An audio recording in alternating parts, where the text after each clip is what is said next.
પ્રકરણ 8 મોહ મુદ્ગરઃ. પ્રસ્તાવના. સ્તુતિ એટલે ગુણોનું વર્ણન. ગુણોનું વર્ણન કરવા માટેનું જે સાધન છે તે છે સ્ત્રોત. તુયતેન અનેન તત્ર સ્ત્રોતમ.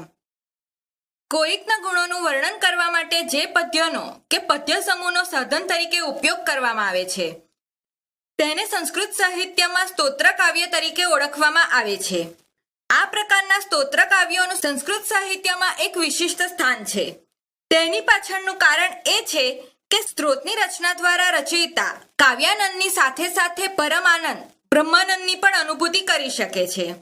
એ પછી આ સ્ત્રોત કાવ્યનો ભાવક વર્ગ પણ એ જ રીતે કાવ્યાનંદ અને પરમાનંદ બંનેનો એકી સાથે અનુભવ કરે છે. સંસ્કૃતમાં આવું સ્ત્રોત સાહિત્ય વિપુલ પ્રમાણમાં રચાયું છે. તેમાં સૌથી વધારે પ્રસિદ્ધ શંકરાચાર્ય દ્વારા રચાયેલા સ્ત્રોત કાવ્યોની છે.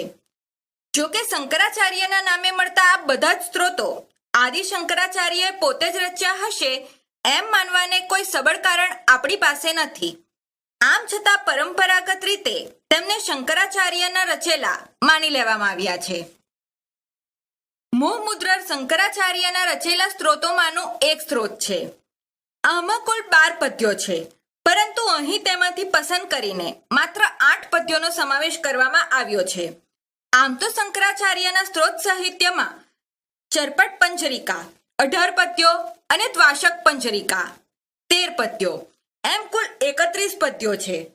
તેમને મોહ મુદ્રક તરીકે પણ ઓળખવામાં આવે છે. આ 8 પદ્યોમાં માનવની અને માનવીને પ્રિય એવા સુખાદીના સાધનોની મર્યાદાઓ બતાવી છે અને સતત એ વાત તરફ ધ્યાન દોરવામાં આવ્યું છે કે કાળ વહી રહ્યો છે, માનવ જીવન વીતી રહ્યું છે. પુણ્ય કર્મ કરો અને જગતની વાસ્તવિકતાને સતત ધ્યાનમાં રાખો. મૂઢ જહિહિ ધનગમ તૃષ્ણામ કુરુ સદબુદ્ધિમ મનસી વિતૃષણામ યલ્લભશે નિચકમોર્પાતમ પીતમ તેન વિનોદય ચિતમ. અનુવાદ. હે મૂર્ખ, ધન પ્રાપ્તિની લાલસા ત્યજી દે, સદબુદ્ધિ રાખ અને મનમાં તૃષ્ણાનો અભાવ રાખ. પોતાના કર્મથી પ્રાપ્ત થયેલું જે ધન તું મેળવે છે તેના વડે મનને પ્રસન્ન રાખ. યાવદ વિતો પાર્જન સક્ત તાવની જ પરિવારો રક્ત પશ્વા જીવતી જર્જર દેહે વાર્તા કોઅપી ન પૃચ્છતી ગેહે. અનુવાદ. જ્યાં સુધી ધન કમાવામાં લાગેલો હોય ત્યાં સુધી પોતાનો પરિવાર અનુરક્ત રહે છે. પછી ક્ષીણ થઈ ગયેલા શરીરે જીવતો હોવા છતાં ઘરમાં કોઈ પણ ખબર અંતર પૂછતું નથી. દિનમપી રજની સાયં પ્રાતઃ શિશિર વસંતો પુનરાયાતઃ કાલઃ ક્રિયતિ ગચ્છયાતુ તદપી ન મુશ્ચતા શાવાયુઃ. અનુવાદ.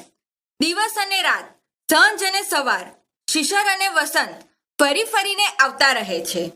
કાળ ક્રીડા કરે છે, આયુષ્ય વીતતું રહે છે, છતાં પણ આશારૂપી વાયુ માણસને છોડતો નથી.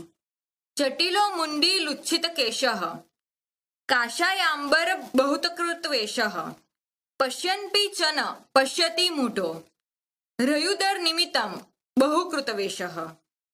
અનુવાદ. જટાવાળો, મુંડન કરાયેલા માથાવાળો, ખેંચીને ઉખાડી નાખેલા કેશવાળો, ભગવા વસ્ત્રોવાળા અનેક વેશ ધારણ કરનારો અને પેટને ખાતર ઘણા બધા વેશ લેનારો મૂઢ જોતો હોવા છતાં જોતો નથી. ભગવદ્ ગીતા કિશ્ચિદ ધીતા ગંગા જલ્લવ કણિકા પીતા શક્રુદપી યશ્ય મુરારી સમર્ચા તસ્ય યમઃ કિમ કુરુતે ચર્ચામ. અનુવાદ. જેણે ભગવદ્ ગીતાનું થોડુંક પણ અધ્યયન કર્યું હોય, ગંગાજળનું નાનું એવું ટીપું પણ પીધું હોય તથા જેણે એકવાર પણ ભગવાન વિષ્ણુની પૂજા કરી હોય તેની ચર્ચા યમરાજ પણ કરતા નથી.